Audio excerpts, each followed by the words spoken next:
These women are like salivating like dogs, waiting for the next text message to come in. You are not going to find potential wifey material in a club. Right? Toxic masculinity is everywhere. So when guys go into dating, a lot of them are in nice guy mode because a lot of men today have no idea what women want. Oh, I've gotten love poems, infamous pictures of male genitalia. Well, you mean that doesn't work? It doesn't work. Wow, okay. I'm gonna have to rethink my whole game here. What do you wish men knew who are looking for relationships in their 30s? That it's not one disaster after another. A lot of guys, they hit 30 and assume the party's over. I mean, nothing but single moms and angry women who hate men.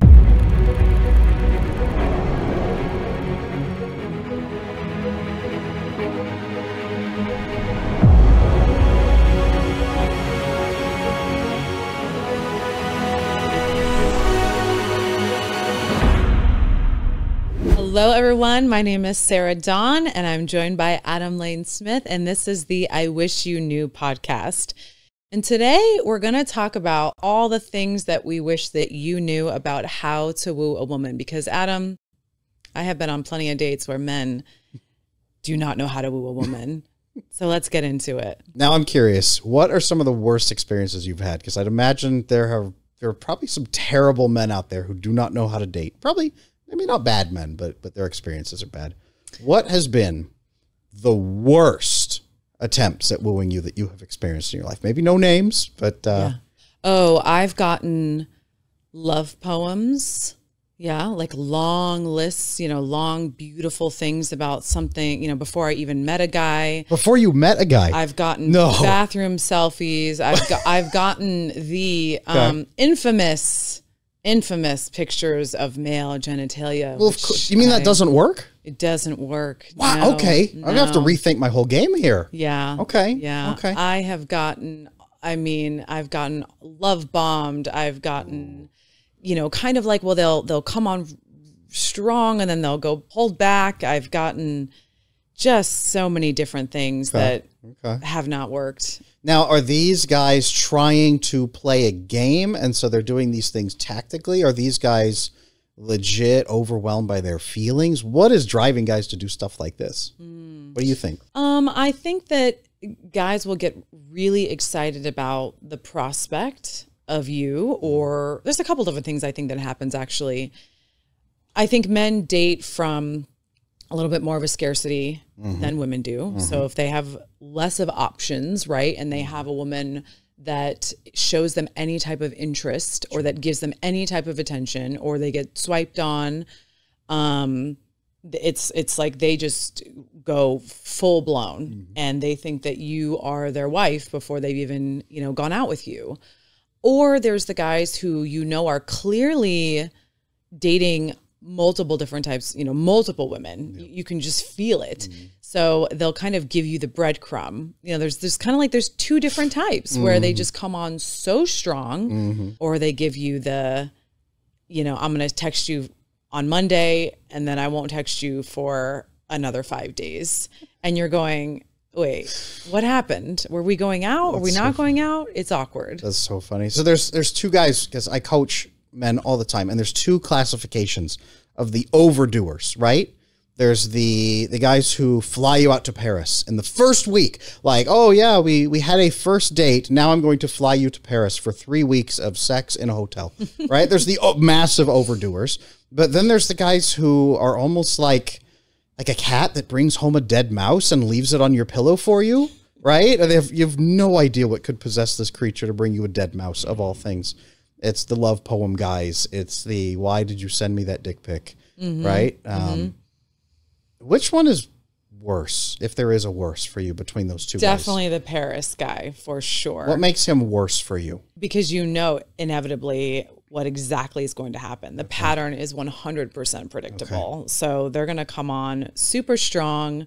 You're going to fall in love. They're going to say all the right things to get you to believe that they have finally found the woman of their dreams.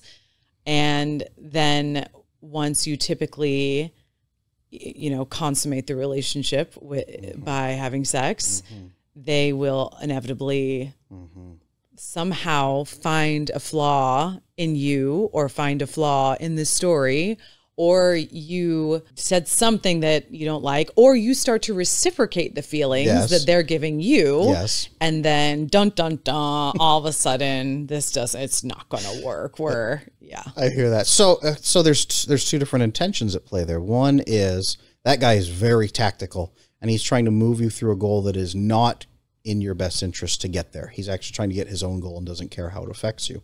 The dead mouse guy, he wants you, or he thinks he does. He doesn't even know you yet, but he wants you, but he's just fumbling so hard that it's awful. How bad, on a scale of 1 to 100, if Paris guy maybe is 100, how bad is dead mouse guy on your radar of stay away from this guy? Dead mouse guy is reasonable if you can kind of, if he's coachable, if you can kind of talk to him and like maybe get him to kind of slow down the pace or get him to kind of realize that, you know, this is a little bit too much, you know, like you don't know me, maybe you're putting me on a pedestal. Maybe there's some codependency or you can just kind of sense that they're coming on strong because they might have they're like a self-esteem issue. They're looking for validation. They're looking for something from you. That's where they get the nice guy syndrome from, right? Like that's why women will be unattracted to that, because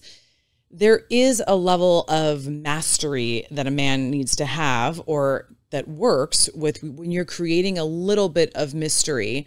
Scarcity is not bad in dating. Sure. Because really what's healthy about that and naturally is that when you are busy, when you are living your life, when you are working, when you have a purpose, you are naturally not going to be texting a woman all day long. So like, for example, you know, I'll have a guy that I'm dating and he'll start sending me text messages and memes on Instagram and all these, you know, to like flood me with stuff. And I'm going, okay, if you were really living your purpose, if you were really focused on, you know, creating a life for yourself, purpose, living, bringing in your money, bringing in your cash, like you don't have the time to do those things. Sure. But then you also don't want them to be so aloof and so guarded that they're not able to give you just a little bit more than the plain guy or the guy who's just completely, you know, avoidant or just kind of just playing games with you. Yeah, you know, I wish that guys knew that there's something larger potentially going on behind the scenes. And I know, you know, you're an attachment specialist and I've actually studied it as well. So I just wish that guys knew that they're trying, you know, they're going to Instagram to get these dopamine hits, or they're texting you to receive a reply to like get something back from you, when they can actually go and get that from somewhere else and they don't have to rely on another person to give them that. So like, what's the reason why a lot of guys are doing this? You know, it's just a great topic, because a lot of men today have no idea what women want. A lot of that knowledge has been lost.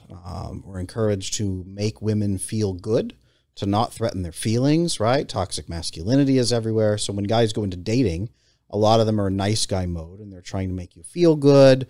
All they understand is the dopamine pieces of that. So they're trying to give you dopamine hits to attract you. They're trying to compete with all the other distractions out in the world. I wish men knew that women don't need constant dopamine. That's not usually what healthy women especially are looking for. Women are looking for more connection. So let me throw that over to you. Is there an element of it that if guys are coming at you and they're dopamine, right? Dead mouse on the pillow. If they're doing that to you, do they not understand how women work? And is that what's flagging for you? Because you know they will never understand your needs in a relationship. Yes. I don't think that they necessarily know how women work. And what I think they're trying to do is establish a connection, but sending pics, sending text messages that are just random things. They're not they don't know how to ask certain thoughtful questions, or they think they're coming across as too needy, asking, you know, how was your day? How are you doing? You know, like what's something that happened today that was good that you want to share? Like what was a high or a low of your day? And I'm not saying like before we've even gone out, but if we've gone out on one date and the date was amazing, right? You want to start establishing some sort of connection, some sort of intimacy, because healthy women are going to want that type of intimacy.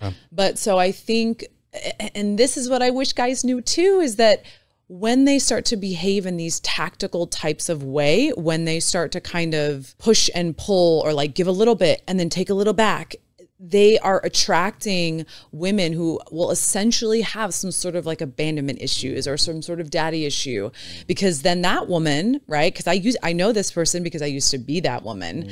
So then the toxic advice that we get right now with dating and all of these red pills and these manospheres and all these pickup artists, like I've watched their advice and I see it and I go, that's only going to work with women who are not, who don't have good self-esteem. Your bad behavior is not going to work with them. And it's just going to trigger their need to want to seek your approval. So they're going to be sitting there salivating. These women are like salivating like dogs, waiting for the next text message to come in. And these guys know that, and they use it as a way to almost increase her interest. But it's false. It's a false interest, because then 6 months, 7 months, 8 months from now, when they're hooked in and when the relationship is just based on chemicals, then that woman's going to start to look for other places where she's going to start to get attention from. And then they're going to get their heart broken. And I don't know, you tell me, what do you think that cycle is? I love what you just said there, because that focuses on men trying to learn. That's the thing, is those guys who go out and become tactical, it's because they wanted to bond with women. They had no idea how. Their dad didn't teach them. Their grandpa didn't teach them. Their uncle didn't teach them. The knowledge wasn't passed down from man to man about how to love a woman, how to woo a woman, how to get her into your camp, into your cave. We didn't teach them that. Most men didn't learn that. I didn't learn that. I've been married for 15 years, and I have stopped doing the fumbling attempts to try to get my wife's attention and instead to love her the way that she wants. And that was crucial in our marriage. But most men have not had that experience. So they go online and they want to learn from these gurus. They want to learn from pickup artists. And all they are tactical tips for how to get insecure women's attention. I think that's the place we need to go to start working on how to actually give them real connection points. But there's also, I think it can go a little bit deeper than that, because I've seen a lot of men who, on the flip side, the dead mouse kind of a guy, right, who is in more of that feminine and that needy energy. So I'm wondering sometimes, as a woman, what am I supposed to do about that? Because like I think that they're very close to being being that masculine presence, right? That confident. It's almost as if we want the bad boy. We want the competencies of the bad boy, right? The confidence, the walking into the room and going, whoa, who is that? Because he radiates this energy of, I don't really need you, but I want you. So it's like, I wish guys knew how to balance that masculine and that kind of that feminine energy of how to connect with a woman on an emotional level, but then also how to lead in the relationship. So how do you think that what's behind that a little bit more, as far as the wounding that they can heal to be that naturally and not be in the tactical dating advice arena? So step one of how to woo a woman is to know what your goal is: marriage, kids, a life together, a companionship, and what sort of life you're inviting her into. Most guys don't stop and look at that. They try to invite their future wife into, this is my apartment. I have a lawn chair on the floor. I have no bed frame. I have, only mustard in the refrigerator. I have no friends. They don't even stop to think what they're inviting her into. So know what you're inviting her into. Know what your goal is. Step two is to start improving that. A lot of men come to me in coaching, and one young man, for example, recently came into my coaching practice. He has had a lot of first dates and cannot get any second dates. And that's because women ask him about his life. They ask him about what he's doing. They ask him about how he's growing, who his friends are. He has no real answers. He has to flip the story right back to them, or say, yeah, I don't really have friends, but I would like that in the future. And he's asking a lot of women to date for potential. He's asking a lot of women to just date for no life at all. I will be the only thing that you really get, and we'll have a fairly empty life. But we will live in my apartment. And that's what he's offering. And he didn't realize that.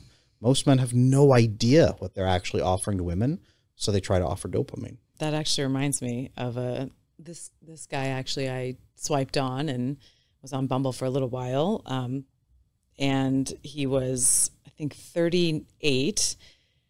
He started sending me pictures of his apartment because he wanted to show me his his bed setup. He was kind of an Eastern philosophy type of a guy, right? He was Buddhism and Hindu and all that. And I thought, okay, that's cool. You know, we were jiving, we were talking.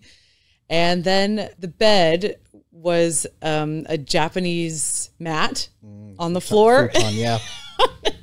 And there were the pillows, and then it was the bed, and I don't even think there was a dresser in the apartment. And so I thought, oh, this is interesting. Like, I think he thinks that this is good. Like what he's sending me, this is not good. Like, I thought to myself, wow, okay, I'm going to have to do a lot of work on this. And it's funny, I saw a meme the other day that said, or an Instagram post that said, if you're over 30 and you don't have a headboard, get one. Yeah. You know, they're like $150 on Amazon. The thing is that what that signals to a woman is that you are a grown-ass man, that you're not looking for a mommy, you're not looking for a decorator, you're not looking for a woman to come in and, you know, completely just take care of you and have to come in and redo your space. And yes, a woman would love to add a certain amount of femininity to your space. A woman, you know, anyway, I digress. But when we got to the date, it was very similar to what you were saying. I was trying to ask him stories and he couldn't articulate. I was like, what? So tell me about what your travels have been. Tell me about like why you got into this Eastern philosophy. Tell me about everything that got you here. And you know what his answer was? Oh, I'm terrible at this. And I'm like, oh no. Oh no. Okay. You know, so I think there is an element of storytelling. Men have always been amazing storytellers, right? And what that signals is that you're going to teach our potential children something. Or, you know, when there's certain things, I remember reading a book by Robert Greene, The Art of Seduction, and he said, when a woman sees a man giving a speech, or when a woman sees a man in power, when a woman sees a man in a space where he is, you know, articulating and teaching to a lot of different people, it's a very big seduction tactic. Like it's a thing, because we love men with that confidence and that power. So, okay, we just covered step one, you know, have a bed, have a headboard, A life to invite her into. have a life to invite her into.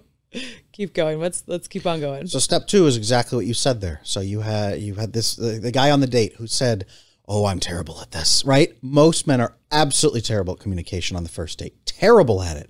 So they walk in and what do?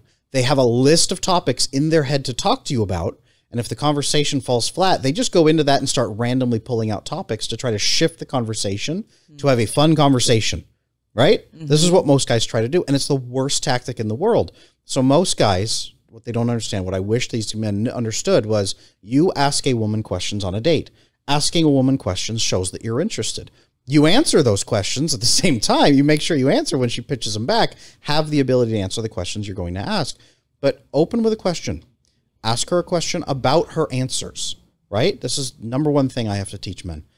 Ask them questions about something they have already said. If you switch to a new topic, you have lost the game. You have told her nothing you said was interesting enough for me to build off of it. I don't want to learn any more about you. Here's a shiny new topic that's more interesting than you are.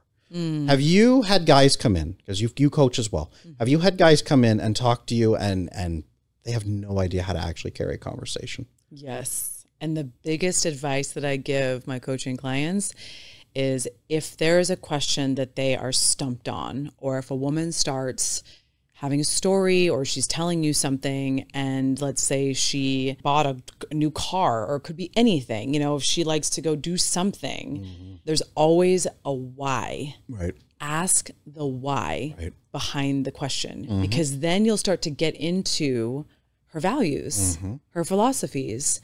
What, you know, why do you like this? Why do you like that? Like what? And then when she starts giving you more answers, in the back of your head, you're just thinking like, like, how did you come to that? Right. Like, what part of you, I don't know, in your 20s or when you're 25, like, how did you come to that conclusion? And then she'll start going more into, well, I had this experience happen to me, or I had that experience happen to me, or I found out that this didn't work and I learned something.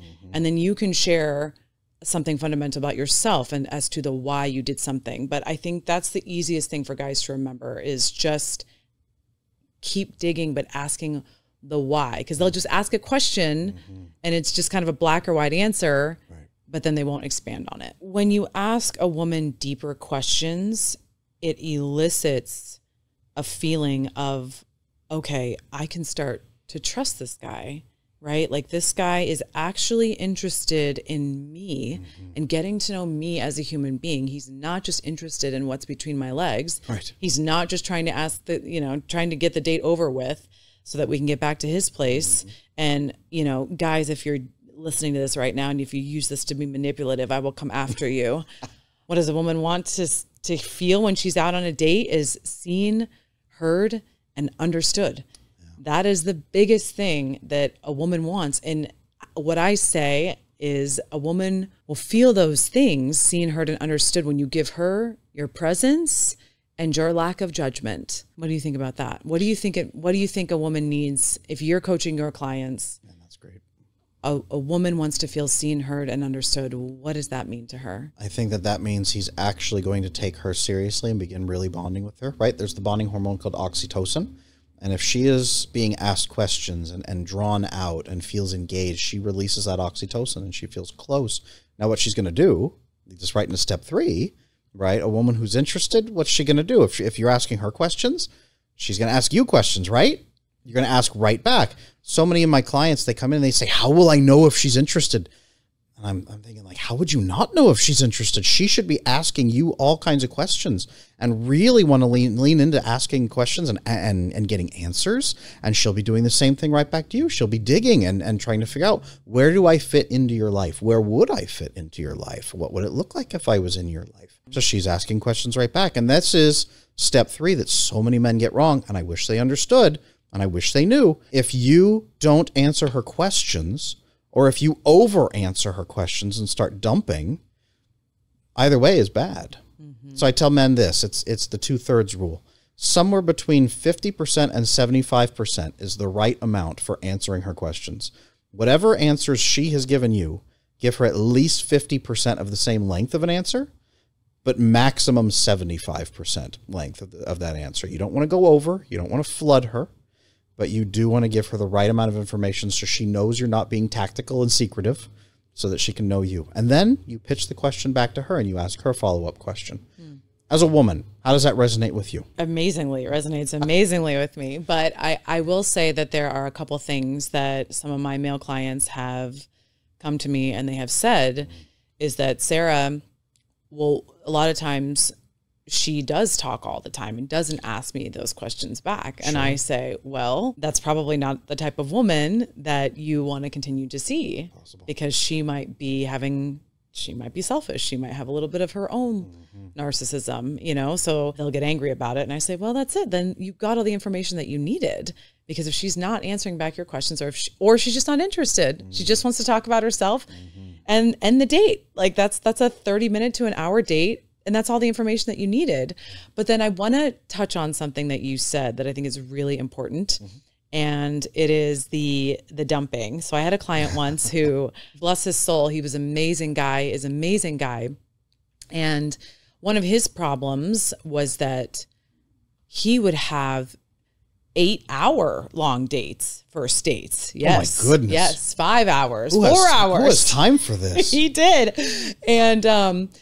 And I remember us working together in the beginning, and he would say, I would tell them everything about my childhood trauma to what my experience was with my mom. And we would talk about our addictions, and I would tell her I was in AA, the first date, because I think in his heart, he was pure, right? He was trying to get it all out on the table. But what we found was that what he wanted to do was get to rejection quickly. He wanted to see if the girl was going to reject him if she knew his deepest, darkest secrets. So I'd love for your opinion on that, as far as, the work that you've done in attachment theory and why that isn't necessarily a good idea, but why you're not hiding things from someone if you're not telling them everything on the first date. You just have to build the trust up first before you start revealing some of these really deep things about yourself. It's so true. So, yes, people can get wrapped up in talking a lot on dates. Men and women can both do that. They can be trauma dumping. They can be really used to therapy. They can be really nervous. This takes us right into step 4, which is show some leadership. If you want to woo a woman, you need to have a little bit of leadership, have a backbone, right? You could, there's a couple ways you could do this, but if she's asking you, if she's not asking you anything, she's just talking about herself, one thing you could do is step in and say, hey, you know what? I feel like I know you pretty well. Do you have any questions for me? You could lead gently. You could do that. You had mentioned being non-judgmental and not pushing and being too harsh. Have you, as a woman or working with men, have you ever found a way that a man can step in and make some space for him to speak without overriding a woman like that? Has there been any fun ways on dates that men have pushed back or have made their presence known? So I think that humor would be the best way to kind of lighten it up. I mean, she doesn't want to feel scolded or, that would obviously not work. She would immediately go on the defensive or she would shut down or something. But I think that you could find a playful way to kind of coach a woman or to kind of interject your own leadership and masculinity. But what do you think? How would you do it if we were on a date and sure, I was just chatting and you couldn't figure out if I was nervous or if I was just selfish and self-absorbed? How do you decide? So there's a big difference between, using some humor and walking in and saying, hey, I'm trying to eat here. Can you be quiet for 5 minutes? Right? There's a big difference there. One tactic that you could use would be to say, hey, do you always share this much on a first date? Or are you just really comfortable? You could throw that out. And what you're doing is you're challenging her on her feelings. And you're saying, hey, you seem pretty happy and pretty comfortable on this date. Do you always share this much? And it's an opportunity then for her to say, well, yeah, I'm feeling pretty comfortable. Or, oh, sorry, am I talking a lot? She can take a couple of avenues. There's very few ways out of that could go badly. And you have shown some leadership and a little bit of backbone. And you've actually put her in a little bit of an interesting corner where she now has to respond to you. So is it a little bit tactical? Yes, but in a way that can build some authentic connection between you and the other person. What if a guy did that with you? How would you respond? I like it 100% because it would kind of stop me in my tracks and probably go, oh shoot, maybe I'm oversharing, or if I have any sense of just social etiquette, I would probably say, oops, I'm so sorry. I have been talking this whole time. What I'll usually say is, oh gosh, I've been talking a lot. If I notice myself talking for 5 or 10 minutes, and I'm sharing a lot, I'll say, oh, okay, I've said enough. Okay, so we've covered a couple things. Let's keep going to keep talking about how to woo a woman. I wish you knew how to woo a woman. So on the first date, right? On the first date. So let's talk about number 5. So you as a woman, the date ends, right? You both go your separate ways. You go back to your house and you're sitting there holding your phone. What are you wondering? What are you thinking? Whose head are you trying to get into? Did he have a good time? And does he want to see me again? There we go. So many men, they cower when it comes time for this. They are terrified to say how they felt, what they thought, even ask for a second date. No idea. No idea. And so many women go home wondering, how did he feel? I don't know. I wonder if he'll text me. And then he won't text for 3 days because that's the rule now. You have to not text for 3 days. So the messaging that you're accidentally sending is terrible. And you are missing a huge opportunity to show her that you have guts. So what I wish men understood was this. You can and should show leadership and a little bit of vulnerability at the end of a date by telling her that you had a good time. Hey, this was a great experience. This was fantastic. I would love to see you again. Yep. You don't even have to say, can we go on a second date, please? I would be so happy. This was a great experience. I would love to see you again. When are you available? I love that. I wish all men knew this. So what if you never had to wonder again how a man felt on the first date? It would create such a feeling of safety for a woman. She would be texting you more if she knew that you had a great time, or even if you didn't, just close the loop. Close the loop. And if you don't see it moving forward, just say, I had an amazing time. I'm not sure if I see anything progressing further, if you want to just be friends or just kind of close the loop. Or you say, I had a great time. I look forward to seeing you again. I'll text you in a couple days just to see what your schedule is like for this week. I hope you have an amazing week. What do you feel about men who don't have the guts to ask a question like that, or to say how they feel, or to do any of that? Do those men impress you? Does that woo you if he completely lacks that spine? No, it feels like again, I start going in all the things that I start thinking about are either he didn't have a good time, he's not interested, he's dating a bunch of other girls. There's, then what a woman will do with that is she'll just say, well, okay, well, he's probably just not interested enough. And then she'll go back on the app, or she'll find someone else. She'll start making up another relationship with someone that is giving her attention, or who is giving her. I wish men understood the amount of reassurance that women are seeking, the amount of safety that women are seeking, especially if she is interested in you. Mm-hmm. There is very little that you can do besides some of the obvious things that we've talked about today, as far as coming on too strong or yada, yada, yada. But texting her after the date and saying, I want to see you again, or I had an amazing time, or, I really look forward to seeing you again, will only make her more interested in you. And these are the types of things that the dating coaches with men, they always say, like, don't take dating advice from a female, or, don't take advice from the fish. That is the biggest crap I've ever heard in my life. Absolutely. Because they are giving this advice like, oh, nope, guys, keep it mystery. And again, that will not work with a woman who is truly looking to be in a relationship. She doesn't want mystery. She doesn't thrive off of that, because that's not peace. Women also want peace, and they want security, and they want to know, oh my gosh, like, I'm different, I'm special, and send a text after the first date. And if I emotionally invest, I'll be safe because he is invested in me at the same time. That's correct. What you said there, and you nailed it, and that's one thing I like and respect about you and your coaching work, is you don't encourage men to play tactical games and use women and hurt women, because I can't stand coaches who do that. The point of it there is, look, guys, have an authentic connection, have some guts, share what you feel.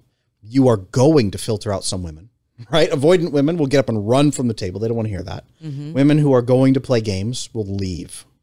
Women who are too terrified to enter into a relationship, yes, are going to filter them out too. Do you want to be in a relationship with those women? Filter them out. Please filter them out. But also show the secure women that you are the kind of man that they're looking for, who has those guts. Because otherwise you are filtering yourself out from the healthier women that are going to give you the relationship you're looking for. The beautiful thing about hiring a female dating coach or taking advice from a woman who is a female is that we get the opportunity to role play this. The men that come to me for advice, we will spend hours on the phone just practicing these things, like how to have a conversation.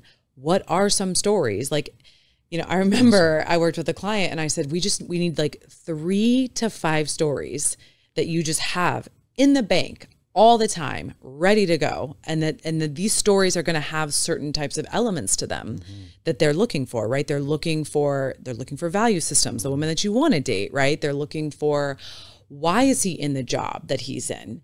Is he just handing me his business card and he works for JP Morgan because he wants to make a lot of money?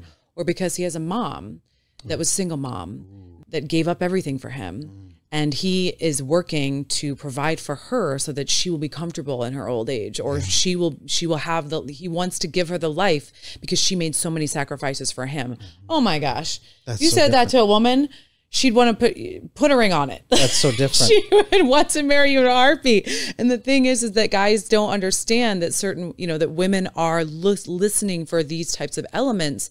But then another thing too, that it's not dead and never will be dead. And chivalry is 100% there. That another thing that I talk to a lot about with men is, we're talking about wooing a woman, and there is never ever too much chivalry.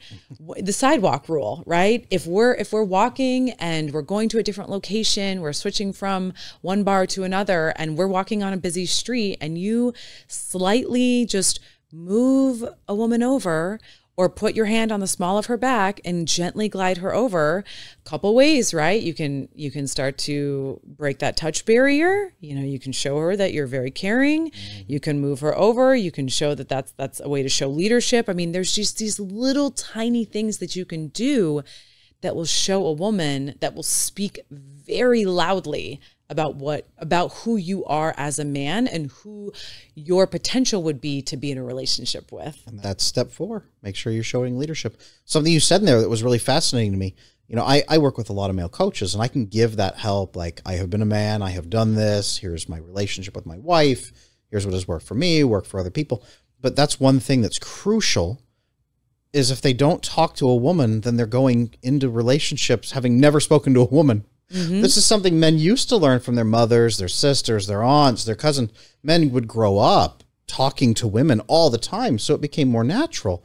That's something that I really like that you can offer, is they can actually speak to a woman and practice it with you. So when they go on a date, it's not some like, all right, you've been dropped out of boot camp out into the middle of the jungle, survive.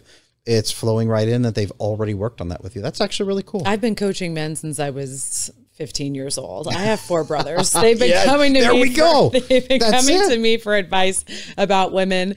My brothers have dated my friends. My brothers have, against my advice, but nonetheless, I've been coaching men for a long time. And that's awesome. Yeah. So I've been coaching my brothers for obviously since I was a kid, but what I found out throughout coaching my brothers, and then I started to coach men about dating, more professionally, is that, there is a common thread, there is a common theme. And, we lost my dad at a very young age. So when I started dealing with men, what I started to find was there were patterns that I would see with men that I would just start giving advice to. And then when I started to do it professionally, I started noticing, like their childhoods, or where they came from, or where they grew up, or some of the influences that they had were causing them to perceive women and put them on pedestals, or them to lose a part of their masculinity because they didn't want to be like their father. They didn't want to cause certain pain to a woman. So they became these like ultra nice guys. So really, trying to coach them through that and break them through some of these patterns that they were repeating, that was really where I started to see, okay, there's a theme here. There's a theme, and there's a pattern, and there's just specific behaviors that they were exhibiting that were turning women off. So really just deconstructing that, I found, okay, this is all we need to do. We just need to fix a few things, provide them with a few solutions, and voila, they're good to go. All you just give them a little bit of instruction, and I've helped a lot of clients become very happy in relationships. That's fantastic. When men have followed these rules, have things gone pretty well? They have gone splendidly well. Same thing I see. If you just understand how women want to be loved and give that love, the results are pretty great. Yes. And just also they have to heal some of their past relationships, right? They have to heal and take responsibility and take accountability for some of the failed relationships that they've had. Understand that they don't have to repeat the same mistakes that they have in the past, and that they do have personal power to choose better women, to pick better women that will show them the respect that they want. A lot of women are taught how to vet properly for men, what to look for, but I don't think there's enough men who are taught to what to look for in a woman, what signs to look for in a woman. How do you tell? Because when men are pretty simple, right? They're very amazing creatures. They are just looking for a beautiful woman who's going to respect them, who's going to take care of them. But sometimes they get a little bit blinded by the light. They get a bit blinded by a beautiful woman giving them attention. And they forget also that they need to be doing the vetting as well, that they need to be asking certain questions that will give them clues as to if this woman is really someone that would be good potential girlfriend material, versus getting into it and then 6 years, 7 years, 10 years down the road, they're miserable because they did not choose right, or they potentially fell for women that were manipulative and gave them all the red flags, but they just didn't know what to look for. So what I help men with is, let's look for those things. Let's ask the right questions. Let's tell stories about our value systems. And inevitably it works every time. That sounds like a great future conversation we should have for another episode.